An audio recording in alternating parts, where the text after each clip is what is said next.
사랑하는 성도 여러분, 우리는요, 우리 인생 가운데 고난이 있고요. 그리고 어떤 여러 가지 문제들, 그리고 어려움들을 반드시 겪게 됩니다. 고난이 없고 문제가 없고 어려움이 없는 인생은 절대로 없을 것입니다. 그런데 우리는요, 그런 고난을 만날 때 이런 생각을 많이 하는 것 같습니다. 이 고난이 과연 언제 끝날 것인가? 하나님은 나를 과연 보고 계시는가? 나의 기도를 듣고 계시는가? 하나님은 왜 이렇게 나를 오래 기다리게 하시는가? 하는 것이죠. 일이 잘 안 풀릴 때도 그렇고요. 우리의 병이 오래 갈 때도 그렇고요. 또 경제적인 어려움이 계속될 때도 그렇습니다. 또한 사람 때문에 상처를 받고 관계가 틀어질 때도 마찬가지이죠. 처음에는요, 조금만 참으면 되겠지라고 그렇게 생각을 합니다. 그런데 이 기다림의 시간이 계속 길어지면요, 우리의 마음이 무너지게 되는 것이죠. 당시에 이스라엘도 그랬습니다. 이사야가 예언하던 당시에 유다는요, 점점 강대국들의 위협이 커져만 가고 있었습니다. 애굽이 여전히 강대국으로 그렇게 세력을 넓히고 있었고요. 그리고 아수르 제국이 가장 강성한 그 당시에 강성한 그런 나라로서 세력을 점점 더 확장해 나가고 있는 그런 상황이었습니다. 그래서 이러지도 못하고 저러지도 못하는 그런 상황 가운데 이 남유다가 그렇게 위치해 있었던 상황이었던 것이죠. 그리고요, 이제 북이스라엘은요, 이제 곧 얼마 지나지 않으면, 몇 년 있지 않으면 북이스라엘은 아수르에 의해서 멸망을 당하게 됩니다. 자, 그리고 남유다의 히스기야 왕 때는요, 아수르의 사내립 군대가 쳐들어와서 나라가 자칫 멸망당할 위기까지 그렇게 놓였었습니다. 다행히 하나님의 은혜로 하룻밤 사이에 이 아수르 군대가 18만 5천 명이라는 아수르 군대가 전멸하여서 위기를 간신히 넘길 수가 있었습니다. 자, 그러나 결국 하나님의 말씀대로 이제 이 남유다까지요, 바벨론에 의해서 나라를 잃고 포로가 되는 날이 오게 되는 것이죠. 포로 생활은요, 단순히 다른 나라에 잡혀가는 것이 아닙니다. 나라를 잃었고요, 그리고 생활의 터전을 잃었고요. 가정을 잃었고 가족을 잃었고 그리고 예루살렘 성전을 잃었습니다. 성전을 잃었다는 것은요. 희망을 잃어버린 것입니다. 아무런 소망이 남아있지 않는다는 것이죠. 당시 이스라엘 백성에게는요. 이런 생각을 했을 것입니다. 이제 우리는 끝난 것인가? 하나님께서 우리 이스라엘 백성을 하나님의 백성이라고 삼아주신 이스라엘 백성을 죄 짓는다고 이렇게 완전히 버린 것인가? 자, 그런데 하나님은요, 그 절망의 한가운데서 놀라운 말씀을 하셨습니다. 하나님께서 야곱을 여전히 긍휼히 여기시고 이제 곧 이스라엘을 다시 택하여서 그들의 땅에 두실 것이다 라고 약속을 하십니다. 여러분, 무슨 말씀입니까? 하나님은요, 이스라엘의 멸망과 심판을 지금 말씀하고 계시지만 결국 심판으로 끝내시는 분이 아니라는 것입니다. 이 이스라엘의 죄악을 징계는 하시겠지만 버리시지는 않으신다는 것이죠. 심판하시나 구원하시는 하나님이십니다. 성경을 보면요, 하나님의 백성은요, 늘 이 원리를 경험했습니다. 노아의 홍수도 끝이 있었습니다. 40일 동안 비가 내렸고요. 땅에서 그 물들이 다 폭발을 했고요. 150일 동안 온 땅에, 온 이 전 세계 곳곳에 물이 가득 찼지만 약 1년 후가 되자, 1년이 지나자 마른 땅이 보이기 시작했습니다. 애굽의 노예 생활도 끝이 있었습니다. 무려 430년 동안이나 이스라엘 백성은요, 애굽에서 그들의 어떤 숫자가 늘어나면서 430년 동안 애굽의 그런 노예 생활을 했지만 결국에는 하나님께서 모세를 지도자로 택하셔서 그들을 애굽에서 구원해 내셨습니다. 광야 생활도요, 끝이 없을 것 같았지만 40년이 지나자 끝이 났습니다.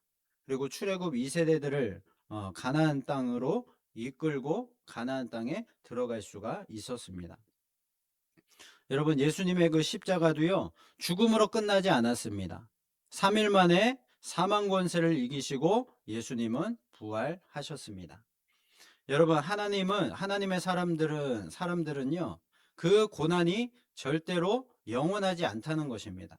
오늘 말씀은요, 우리에게 분명하게 약속하고 계십니다.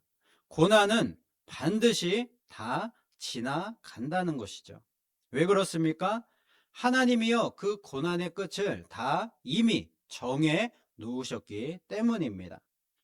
자, 그래서 오늘 말씀을 통해서 우리가 함께 살펴볼 은혜 받을 첫 번째 말씀은요, 하나님은 고난에도 끝을 정해 놓으셨다라는 것입니다. 오늘 14장 1절 2절 말씀을 함께 읽어보도록 하겠습니다. 시작. 여호와께서 야곱을 긍휼히 여기시며 이스라엘을 다시 택하여 그들의 땅에 두시리니 나그네 된 자가 야곱 족속과 연합하여 그들에게 예속될 것이며 민족들이 그들을 데리고 그들의 본토에 돌아오리니 이스라엘 족속이 여호와의 땅에서 그들을 얻어 노비로 삼겠고 전에 자기를 사로잡던 자들을 사로잡고 자기를 압제하던 자들을 주관하리라. 아멘. 자, 이 말씀이 어떤 상황을 말하는 것입니까?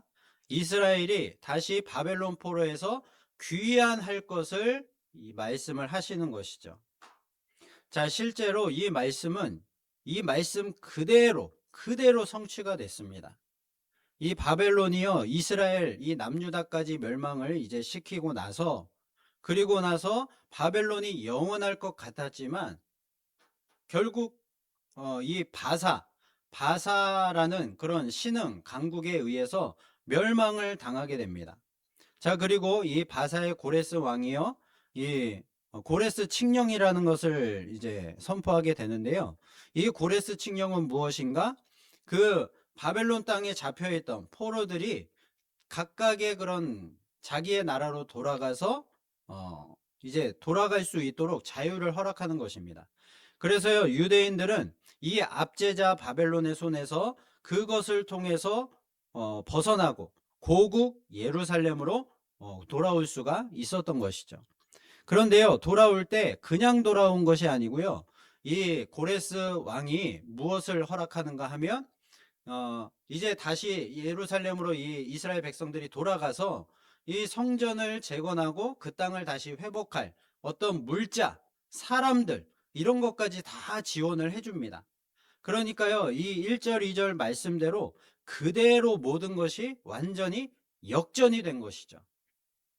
바벨론이 이 이스라엘 백성들을 멸망시키고 압제했지만 결국에 하나님의 약속대로 이스라엘 백성들이 돌아올 때에는 오히려 이 바벨론 사람들이 이들의 포로가 되고 종이 되어서 모든 것을 하나님께서 역전시키시고 회복시키는 놀라운 역사가 일어난 것입니다.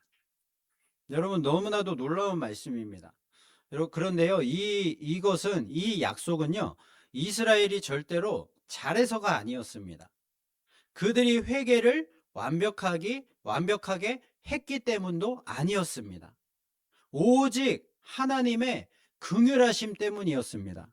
그리고 하나님이 약속하신 말씀을 성실하게, 신실하게 이루셨기 때문이었습니다. 여기서 긍휼이라는 말은요, 자격 없는 사람을 불쌍히 여기시는 하나님의 사랑인 것입니다. 여러분, 우리가 구원받은 것도 하나님의 이 긍휼 때문입니다. 지금까지 우리가 이렇게 살아온 것도요, 하나님의 긍휼 때문입니다. 여러분, 오늘도 하나님 앞에 이렇게 나올 수 있는 것, 이렇게 예배드릴 수 있는 것, 모든 것이 다 하나님의 긍휼 때문입니다. 여러분, 우리 인생을 돌아보면 사실 우리의 어떤 실력, 능력, 지혜보다도 하나님의 긍휼이 훨씬 컸습니다. 우리는요, 넘어질 만한 일이 많았는데 하나님이 그때마다 우리를 붙잡아 주셨습니다. 망할 일이 많았는데 하나님이 우리를 그때마다 붙잡아 주시고 살려 주신 것입니다. 끊어질 만한 순간이 있었는데 하나님이 그 모든 것을 다시 이어 주셨습니다. 그래서요, 성도들은 자신의 능력을 자랑하지 않는 것입니다. 하나님의 긍휼과 하나님의 그 능력만을 자랑하는 사람이 바로 성도인 것이죠. 자, 3절을 보면 14장 3절을 보면 이렇게 말씀하고 있습니다. 여호와께서 너를 슬픔과 공고와 및 내가 수고하는 고역에서 놓으시고 안식을 주시는 날에. 자, 여기서 중요한 말씀은요, 바로 안식을 주시는 날입니다. 하나님은요, 언젠가 어느 순간인가 너희에게 이 안식을 주겠다, 구원을 주겠다, 구원해 주시겠다, 이렇게 막연하게 말씀을 하시는 것이 아니고요, 그 날, 안식과 구원을 주시는 날, 그날을 정확하게 말씀을 하고 계십니다. 그러니까 하나님은요, 우리의 슬픔과 고난이 끝나고 안식을 주실 날을 미리 다 정해 놓으셨다는 것입니다. 사람은요, 그 날이 언제인지 날짜를 정확히 모르지만 하나님은 이미 알고 계십니다. 우리에게는 막막한 미래이지만 하나님께는요, 정해진 정확한 시간인 것이죠. 그리고 그 정해진 시간에 반드시 고난을 끝내고 안식을 주실 것입니다. 여러분, 우리는 자주 이렇게 기도를 하죠. 하나님, 도대체 언제까지입니까? 도대체 언제까지 이 고난을 견뎌야만 합니까? 하나님이 약속하신 그 구원과 안식은 도대체 언제 찾아오는 것입니까? 매일매일 조급하게 하나님을 보채면서 우리는 그렇게 기도를 합니다. 자, 그러나 하나님은요, 늘 가장 좋은 때를 알고 계시고 준비하고 계심을 여러분 믿으시기를 바랍니다. 그래서요, 하나님은요, 가장 좋은 방법으로 가장 좋은 것을 우리에게 주시는 분이십니다. 한 아이가 병원에서 큰 수술을 받게 되었습니다.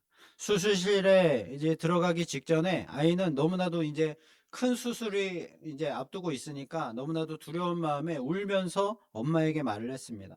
엄마, 이게 이 수술이 언제 끝나나요? 엄마는요, 정확한 시간을 말하지 않았습니다. 대신 이렇게 말을 했습니다. 엄마가 밖에서 계속 기다리고 있을게. 눈을 뜨면 엄마가 제일 먼저 보일 거야. 아이는요, 그 말을 믿고 수술실에 들어갔습니다. 수술은 길었습니다. 하지만 결국 수술은 끝났습니다. 이 아이가 눈을 떴을 때 정말 엄마가 가장 먼저 눈에 보였습니다. 여러분, 우리도 그렇습니다. 고난 속에서는 시간이 너무 길게 느껴집니다. 그러나 하나님은요, 밖에서 그냥 우리의 모든 이런 고통의 순간들을 그냥 밖에서 기다리면서 그냥 지켜보시는 분이 아니라 고난 속에서도 우리와 함께 계시는 분이십니다. 그리고 하나님께서 정하신 때가 되면 반드시 우리를 구원으로, 안식으로 인도하실 것입니다. 사랑하는 성도 여러분, 혹시 지금도 끝나지 않는 문제들, 그리고 고난들, 어려움들 때문에 낙심하고 계십니까? 기도해도 변하지 않는 이 현실들 때문에 혹시 지쳐 계십니까? 오늘 하나님께서 우리에게 말씀하고 계십니다. 내가 그 고난의 끝, 어려움의 끝을 이미 정해 놓았다라고 말씀을 하십니다. 여러분, 우리는 그 시간을 모르지만 하나님은 분명히 알고 계십니다. 우리는 그 방법을 모르지만 하나님은 길을 만드시는 분이십니다. 우리는 오늘만 보며 살아가고 있지만 하나님은 모든 것을 다 보고 계시고 우리의 모든 미래와 그 고난의 끝을 보고 계시는 분이십니다. 그러므로 성도의 믿음은요, 지금은 고난이 힘들지만 하나님께서 반드시 끝내실 것이다 라는 약속을 붙드는 믿음인 것이죠. 사랑하는 여러분, 지금의 우리의 눈물은 영원하지 않습니다. 하나님께서 시작하신 구원의 역사는 반드시 완성될 줄로 믿습니다. 고린도후서 4장 17절 18절 말씀 우리 함께 읽어보도록 하겠습니다. 시작. 우리가 잠시 받는 환난에 경한 것이 지극히 크고 영원한 영광에 중한 것을 이루게 함이니, 우리가 주목하는 것은 보이는 것이 아니요 보이지 않는 것이니, 보이는 것은 잠깐이요 보이지 않는 것은 영원함이라. 아멘. 그렇습니다. 여러분, 우리의 고난은요 지극히 작은 것입니다. 우리가 장차 얻을 그 영광에 비하면, 하나님의 그 구원의 축복에 비하면 아무것도 아닌 것이죠. 그러므로 오늘도 낙심하지 말고 각자의 삶의 자리에서 하나님의 긍휼을 의지하면서 한 걸음씩 담대히 걸어가는 저와 여러분 다 되시기를 예수님의 이름으로 축복합니다. 이제 하나님은요 시선을 이스라엘에게서 이제 바벨론으로 옮기십니다. 이스라엘은요 자신들이 너무나도 약해 보였습니다. 스스로 보기에도 정말로 메뚜기와도 같은 그런 존재였습니다. 반대로 바벨론은 너무나도 강해 보였습니다. 당시 사람들의 모든 세상 사람들의 눈에는요 바벨론이라는 이 제국, 이 나라가요 무너지지 않을, 영원히 무너지지 않을 그런 나라처럼 보였을 것입니다. 그들의 군대는 막강했고요 그들의 경제력도 엄청났습니다. 그리고 바벨론 왕은 절대 권력을 가지고 있었습니다. 마치 자신이 이 세상에 신이 된 것처럼 그렇게 자신의 어떤 신상을 세우고 우상을 세우고 사람들에게 자신의 그런 우상에게, 신에게 절하라 라고 명령할 정도였습니다. 그래서 사람들은요 이렇게 말하는 것이 당연했습니다. 바벨론은 영원할 것이다. 그렇게 말하면서 믿었던 것이죠. 그런데요 하나님은 전혀 다르게 말씀을 하십니다. 자, 오늘 두 번째, 아무리 강한 세상도 하나님 앞에서는 반드시 무너진다라는 사실입니다. 4절 말씀을 보면요 하나님은 바벨론 왕을 향해서 조롱의 노래를 부르라 라고 명령하십니다. 4절을 보시면 너는 바벨론 왕에 대하여 이 노래를 지어 이르기를, 압제하던 자가 어찌 그리 그쳤으며 강포한 성이 어찌 그리 패하였는고. 불과 얼마 전까지만 해도요 온 세상 사람들을 다 두렵게 만들었던 그런 강성한 제국이었습니다. 그런데 하나님은요 마치 이미 그 모든 이 바벨론 제국의 영광이 끝난 일처럼 말씀을 하시는 것이죠. 왜 그렇습니까? 하나님이요 이 바벨론의 심판을 이미 결정하셨기 때문입니다. 우리 눈에는 강해 보일지라도요 하나님 앞에서는 절대로 그렇지 않은 것이죠. 그리고 14장 10절을 보면요 스올에 있는 왕들이요 바벨론 왕을 바라보면서 이렇게 얘기를 합니다. 너도 우리같이 되었구나, 이렇게 얘기를 한다는 것입니다. 여러분, 스올이 어느 곳입니까? 죽은 자들이 가는 곳입니다. 그러니까요 이 바벨론 왕도 결국에는 죽어서 이 모든 그동안의 왕들이 죽어서 갔던 그 수월에 가게 되었다는 것입니다.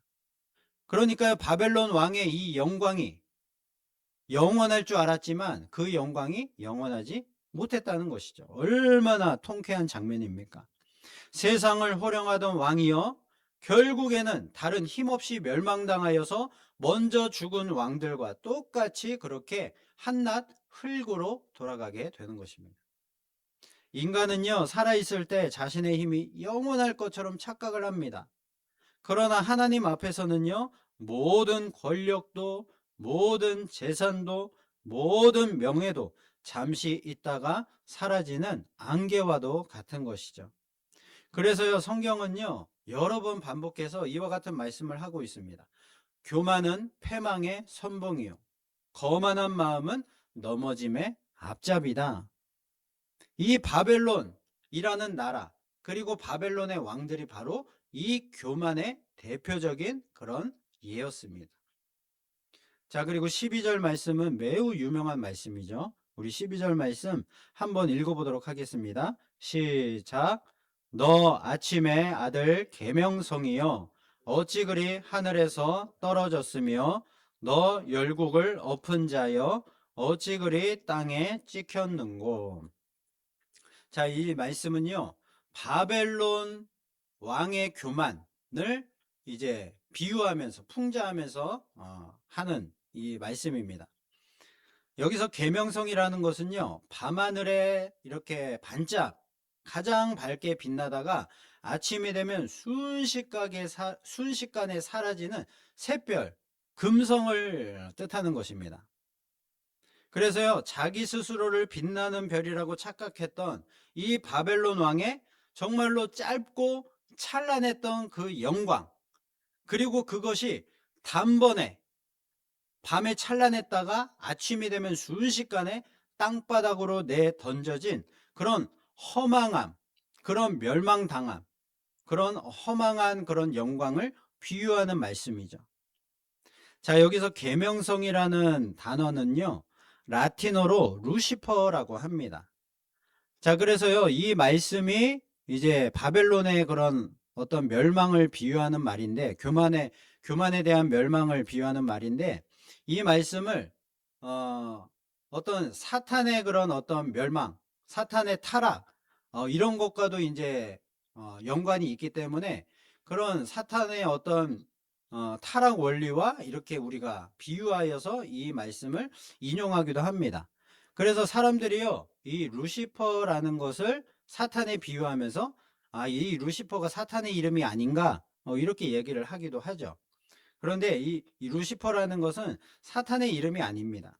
이 루시퍼는 단순히 그냥 계명성을 뜻하는, 예, 그 이 바벨론 왕의 교만과 타락을, 멸망을 이렇게 예표하는 그런 단어일 뿐인 것입니다. 아무튼 이 말씀은요, 이 계명성처럼 밝게 빛났다가 하루아침에 그렇게 사그러드는, 완전히 땅바닥으로 그렇게 나락으로 떨어지는 이 바벨론 왕의 그런 어떤 영광과 교만을 비유하여 말씀하는 것이죠. 자, 그리고요, 13절 14절을 보면요, 그의 마음속에 5번의 내가 등장을 하고 있습니다. 그러니까 이 바벨론 왕의 그런 마음속에 5번의 내가 이렇게 등장을 합니다. 내가 하늘에 올라가겠다. 내가 하나님의 별들 위에 앉겠다. 내가 북극 지폐의 산 위에 앉겠다. 내가 가장 높은 구름에 올라가겠다. 내가 지극히 높으신 이와 같아지겠다. 자, 무슨 말씀입니까? 그러니까 이 바벨론 왕이요, 내가 스스로 모든 것을 다 할 수 있다. 내가 이 세상에 하나님과 같은 존재다. 내가 이 세상의 주인이다. 내가 맘만 먹으면 모든 것을 다 할 수 있다. 그래서 내가 이 세상에서 가장 높아질 것이다. 이렇게 얘기를 하는 것입니다. 교만의 본질이요, 바로 이것입니다. 내가 하나님 없이 내가 이 세상의 주인이 되고 내 인생을 만들어가고 내가 스스로 가장 높아지겠다라고 하는 것입니다. 아담이요, 선악과를 먹고서 죄를 짓고 타락한 이유도 바로 이 교만 때문이었습니다. 선악과를 먹으면 하나님처럼 될 수 있어. 너의 눈이 밝아져서 모든 것을 하나님처럼 그렇게 밝히 볼 수가 있어. 진리가 무엇인지 네가 알 수가 있어. 선악이 무엇인지 밝히 알 수 있어. 그렇게 이 사탄이, 이 뱀이 유혹을 하니까요, 그 유혹에 넘어가서 이 아담이 나도 하나님처럼 되고 싶다 라는 그 탐심, 욕심 때문에 이러한 죄를 짓게 된 것이죠. 자, 그래서 교만이란 자신의 자리에 만족하지 않고 하나님의 자리를 탐내는 마음인 것입니다. 아담과 하와도 그랬고요, 바벨론 왕도 그 교만 때문에 망한 것입니다. 결국 교만은 언제나 사람을 높이는 것처럼 보이지만 가장 낮은 자리로 떨어뜨리는 것이죠. 그래서 하나님은요, 15절 말씀에서 이렇게 선언하고 계십니다. 그러나 이제 내가 수월 곧 구덩이 맨 밑에 떨어짐을 당하리로다. 높아지려고 했던 사람이 가장 낮아졌습니다. 이것이 바로 교만의 마지막인 것이죠. 여러분, 실제로요, 이 바벨론 제국의 마지막 왕이었던 벨사살 왕이 이제 다니엘서 5장에 그 벨사살 왕의 마지막이 기록이 되어 있는데요. 자, 이 바벨론의 마지막 왕이었던 벨사살은요, 예루살렘 성전 그릇을 가져다가 술판을 벌이고 있었습니다. 그런데 그날 밤에 갑자기 이 손가락이 하나 나타나서 벽에 어떤 막 글씨를 쓰는 것입니다. 그래서 깜짝 놀라서 당시에 이 술사였던 다니엘을 불러서 이 글자를 해석하게 합니다. 그래서 다니엘이 해석한 이 글자의 뜻이 무엇이었는가? 이 바벨론 왕의 교만을 하나님이 보았고, 그래서 오늘 밤에 당장 바벨론이 망한다라는 그런 얘기였습니다.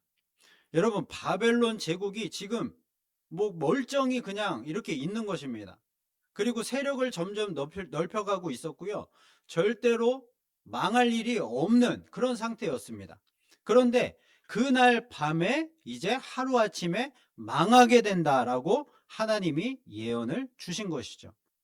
자, 그런데 놀랍게도요, 실제로 그날 밤에 이 메대와 바사 제국이 침략을 해서 이 바벨론 제국이요, 하루아침에 완전히 역사 속으로 사라지게 되었습니다. 그 다음 날부터 이 메대의 다리오 왕이 그 나라를 다스리게 되었습니다. 역사적으로 가장 높고 화려하게 빛나던 이 세상 최고의 제국이요, 한순간에 하나님의 말씀대로 그냥 수직으로 추락하여서 역사상 가장 허망하게 멸망해버린 사건이었던 것이죠. 고대 그리스에는요, 이카루스라는 유명한 이야기가 있습니다. 아버지가 이카루스에게 밀랍으로 만든 날개를 달아주면서 말을 했습니다. 너 너무 높이 날아가지 말아라. 태양 가까이 가면 이 밀랍이 높기 때문에 절대로 위험하니까 너무 높이 날지 말아라. 경고를 했습니다. 하지만 이카루스는요, 점점 더 높이 올라갔습니다. 나는 더 높이 올라갈 수 있어 하면서 점점 높이 올라갔습니다. 결국 태양에 가까이 가서 이 날개가 녹아서 결국 추락하고 말았습니다. 이 이야기가 사람들에게 주는 중요한 교훈이 있죠. 높이 우리가 올라가는 것이 문제가 아니라 자기 한계를 잇는 교만이 우리에게 문제라는 것입니다. 그 교만 때문에 우리가 추락하게 된다는 것이죠. 인간은요, 하나님을 의지할 때 가장 높아지는 것입니다. 그러나 하나님을 떠나서 스스로 높아지려 하면요, 결국에 무너질 수밖에 없는 것이죠. 사랑하는 성도 여러분, 우리가 이 말씀을 읽으면서 조심해야 할 것이 있습니다. 바벨론을 향하여서 바벨론이 참 교만했네, 망할 짓을 했구만, 저 사람 참 교만하네, 망해도 싸지, 우리가 이렇게 끝나면 안 되는 것입니다. 하나님은요, 먼저 이 말씀을 통해서 다른 사람을 보지 말고 나 자신을 보라는 것입니다. 혹시 내 안에도 바벨론의 그 교만한 마음이 없는지를 살펴보라는 것입니다. 내가 내 힘으로 여기까지 왔다, 내 모든 것을 이루었다, 내가 아니면 절대로 안 된다, 나의 계획, 나의 어떤 지혜, 이것이 제일 좋은 것이고 옳은 것이다, 이런 마음을 갖지 말라는 것입니다. 여러분, 이런 마음이 조금씩 쌓여가다 보면 결국에 그것이 교만이 되어서 우리의 삶을 망치는 것입니다. 교만은 하나님을 모르는 사람에게만 있는 것이 아닙니다. 하나님보다도 나 자신을 더 의지하고 믿는 그 순간, 그곳에 이미 교만이 시작되는 것이죠. 반대로 겸손이란 하나님 되심을 인정하고 모든 것이 하나님의 은혜임을 고백하는 것입니다. 여러분, 성도의 소망은 문제가 작아서가 아니고요, 하나님이 크시기 때문에 생기는 것이 바로 성도들의 소망입니다. 그러므로 오늘 우리는요, 사람을 두려워할 것이 아니라 환경과 어떤 상황들을 두려워하지 말고 오직 하나님만을 신뢰해야 되는 것입니다. 우리의 고난은 영원하지 않습니다. 우리를 괴롭히는 바벨론도 영원하지 않습니다. 영원하신 분은 오직 하나님 한 분뿐이십니다. 하나님의 그 말씀과 약속만이 영원함을 우리가 믿음으로 붙들 때에 우리는 고난 속에서도 흔들리지 않고 끝까지 소망 가운데 걸어갈 수 있게 될 줄로 믿습니다. 자, 그리고 마지막 세 번째로 하나님이 하시는 일은 누구도 막을 수 없다는 것입니다. 22절을 보십시오. 만군의 여호와께서 말씀하시되 내가 일어나 그들을 쳐서 이름과 남은 자와 아들과 후손을 바벨론에서 끊으리라. 나 여호와의 말이니라. 자, 여기서 중요한 말은요, 내가입니다. 하나님입니다. 바벨론을 무너뜨리는 주체가요, 어떤 다른 세상의 어떤 메데나 바사 같은 그런 강대국이 아니라는 것입니다. 결국에 하나님이 하신다는 것이죠. 바벨론을 무너뜨리는 메데와 바사라는 나라는요, 하나님의 도구일 뿐입니다. 역사는요, 이 세상에 힘센 자들의 손에 있는 것 같지만 절대로 그렇지 않습니다. 실제 역사의 주인은 하나님이십니다. 이 세상을 힘센 왕들이 그들의 뜻대로 다스리고 이끌어가는 것 같이 보이지만 이 세상의 진짜 왕은 하나님이시기 때문에 하나님이 이 세상의 모든 역사를 다 하나님의 뜻대로 이루어 가시는 것이죠. 자, 그리고 23절에서는요, 하나님께서 바벨론을 이렇게 만드시겠다라고 말씀을 하십니다. 우리 23절을 읽어보도록 하겠습니다. 시작. 내가 또 그것이 고슴도치의 굴혈과 물 웅덩이가 되게 하고 또 멸망의 빗자루로 청소하리라. 나 만군의 여호와의 말이니라 하시니라. 자, 멸망의 빗자루로 청소하겠다. 참 인상적인 표현이죠. 그러니까 빗자루로 먼지를 완전히 쓸어내듯이 이 바벨론이라는 나라, 그 강성했던 나라를요, 흔적도 없이 다 그냥 쓸어버리겠다. 그렇게 역사 속에서 완전히 없애버리겠다. 라는 뜻입니다. 자, 실제로요, 이 페르시아의 고레스 왕은요, 바벨론 성을 이제 침투해서 그들을 이제 멸망을 시켰고요. 그리고 그 왕족의 후손들까지 다 전멸을 했습니다. 자, 그리고 이 바벨론 성을 침투하기 위해서 유프라테스 강의 물줄기를 딴 데로 돌리는 공사를 했는데요.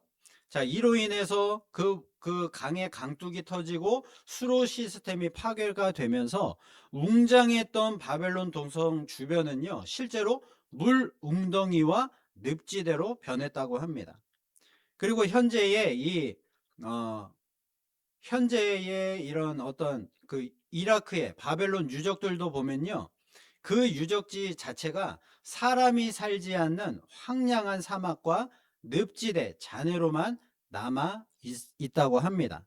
자, 그러니까 하나님의 이 말씀, 멸망의 빗자루로 완전히 쓸어버리겠다라는 이 말씀이 완전히 현실이 된 것이죠. 사람들이 영원할 것이라고 믿었던 이 나라 바벨론이 완전히 사라졌습니다. 아수르도 사라졌고요, 바벨론도 이렇게 사라졌고, 페르시아, 헬라, 로마 제국까지도 다 지금은 사라졌습니다. 그러나 하나님의 나라는요, 지금도 계속되고 있습니다. 여러분, 이것이 우리 성도들이 낙심하지 않는 이유인 것이죠. 세상은 변합니다. 환경은 변합니다. 사람들도 다 변합니다. 그러나 하나님의 약속만큼은 절대로 변하지 않는 것이죠. 자, 오늘 말씀은요, 단순히 바벨론의 멸망과 이스라엘의 회복을 이야기하는 것이 아닙니다. 절망 가운데 있는 하나님의 백성에게 주시는 소망의 말씀인 것이죠. 우리 24절 말씀, 14장 24절 말씀 함께 읽어보겠습니다. 시작. 만군의 여호와께서 맹세하여 이르시되 내가 생각한 것이 반드시 되며 내가 경영한 것을 반드시 이루리라. 아멘.